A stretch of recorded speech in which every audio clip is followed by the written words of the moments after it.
No, no, no. We are not talking about Ramadan, or maybe only indirectly. Today's topic is knowledge in the Quran. Islam claims that the Quran describes scientific facts long before they were known or discovered. Well, let us take a look at the most popular claims. Number 1. Embryology. Quran 23:14. Then we made the sperm into a clot of congealed blood, then of that clot we made a lump, then we made out of that lump bones and clothed the bones with flesh. Then we developed out of it another creature. All statements in the Quran about these topics were already made more than 1000 years before Muhammad's revelations in ancient Greece by Hippocrates, Aristotle and Galen, to just name a few. And the fact that the Quran copied the mistakes too shows its plagiarism. Quran 86 verse 6-7. Man is created from a drop emitted, proceeding from between the backbone and the ribs. This view originated from Hippocrates.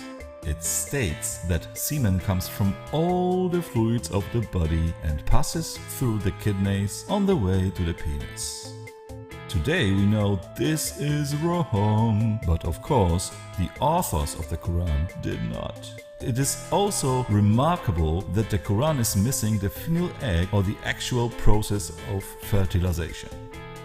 If we look at the Quran verses 23:14 again, we can see, of course only those who know, this was copied from Galen of Pergamon, including the mistake, bones were formed before the flesh.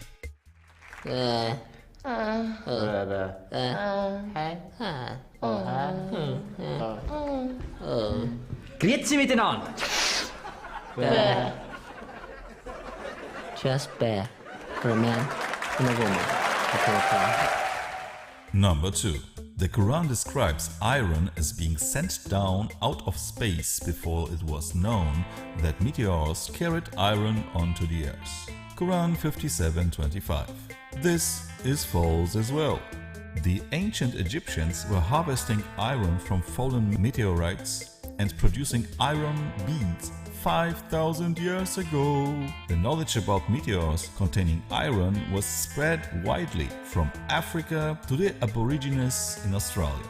They were fully aware of it. In fact, all elements on Earth came out of space. So, the Quran singling out this one element is showing Quran's ignorance. So I'm sorry I have to count this as a mistake too.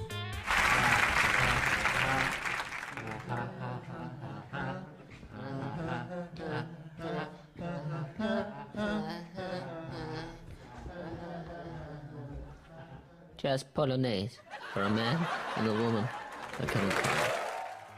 Number 3.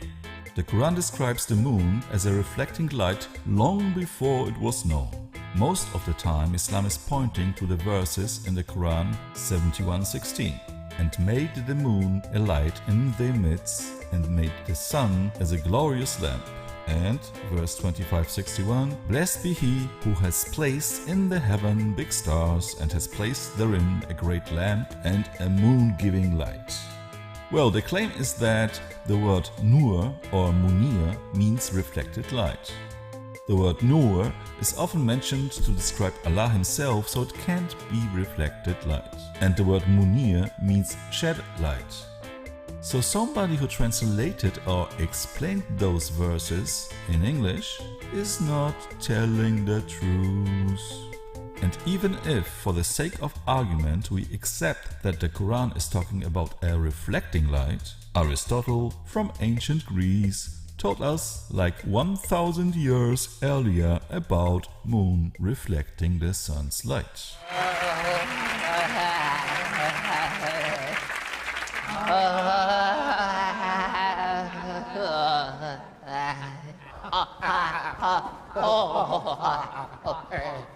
Just Panique for a man and a woman by Kevin Kline. Number 4. The Quran tells us everything comes from the water before it was known. To demonstrate this, we have to read the Quran verse 21:30. Do not the unbelievers see that the heavens and the earth were joined together as a one unit of creation before we clove them asunder? We made from water every living thing. Will they not then believe? But it was done before. Again, hello Greece. Aristotle records that Thales believed that water is the nature of things, and Anaxímandros stated that life came from sea. And again, it was more like 1000 years before the Quran. Beta.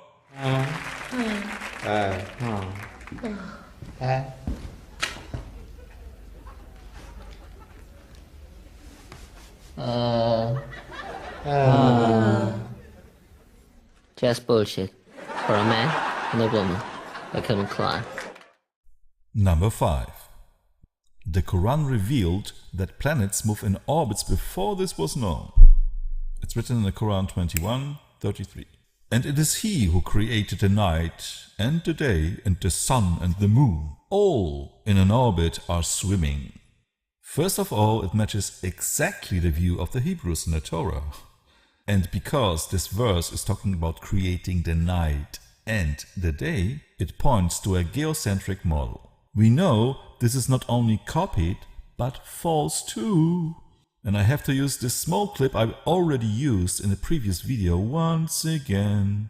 الله يقول والشمس تجري لمستقر لها ذلك تقدير العزيز العليم. فالمؤمن يؤمن بما دل القرآن عليه ويصدق بذلك ويدع التعمق والتكلف، فالنص القرآن صريح في جريانها كما أخبر الشمس تجري لمستقر لها، فيؤمن بالقرآن ويصدق به ولا يلتفت إلى سواه.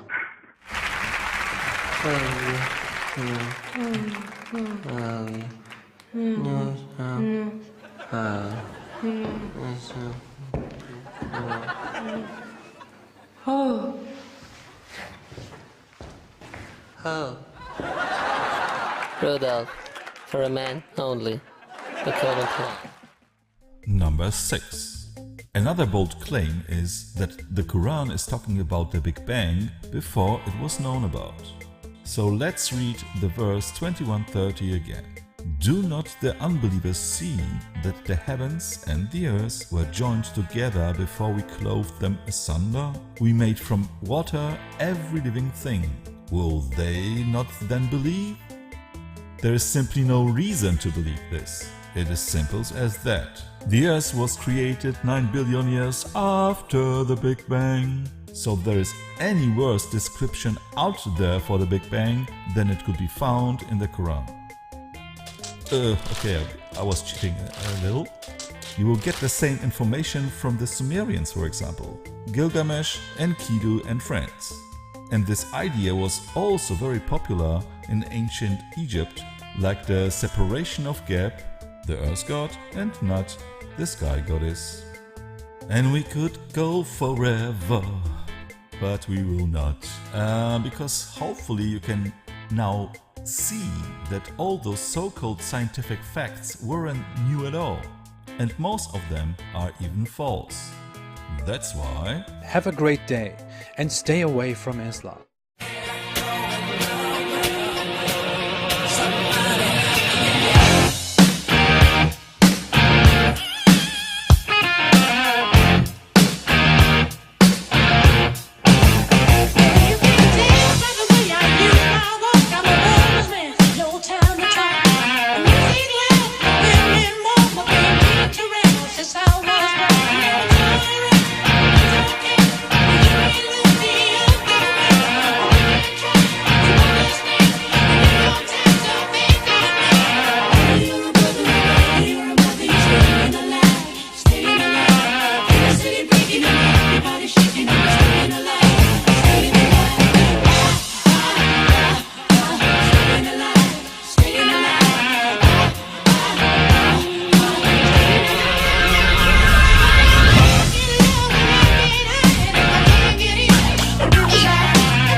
And before we go any further, I know that there are differing views on the death penalty. Some believe it's a deterrent to crime. Some believe it's righteous justice. And some, like Wyoming State Senator Lynn Hutchins, believe it's justified for the weirdest possible reason. The greatest man who ever lived died via the death penalty for you and for me. I'm grateful to him for a future hope because of this. If it wasn't for Jesus dying via the death penalty, we would all have no hope.